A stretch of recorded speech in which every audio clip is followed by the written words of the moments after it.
পুরো সাদামাটা মেনু, একদম সাদামাটা। যতবার ভাত আমি বাটি চাপাতি দিয়ে যাচ্ছি ভেঙে যাচ্ছে, কারণ এত গরম ভাত তো সেই জন্য।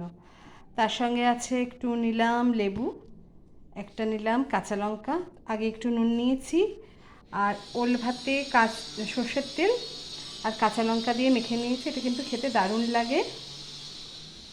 প্রথম পাতে খাওয়ার জন্য একটু উচ্ছে আর বেগুন নিয়ে নিলাম। তার সঙ্গে আছে আমার তিল বাটা।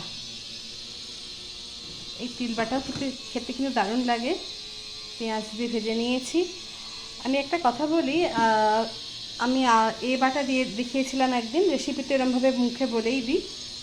দেখছি সবাই করছে, কিন্তু আমার নামটা আগে আমি কখনোই দেখিনি, আমার দেওয়ার পর সবাই করছে। যাক গে, সেটা যদি কৃতজ্ঞতা স্বীকার করতো সেটা নয় ভালো লাগতো। আর আছে আলু, বড়ি, কাঁচকলা, টমেটো দিয়ে রুই মাছের ঝোল। আর তার সঙ্গে আছে বিলিতি আমড়া আর টমেটো দিয়ে চাটনি। এই হলো আজকে দুপুরে সাদামাটা মেনু। কেমন লাগলো বলবে? ওকে, থ্যাংক ইউ।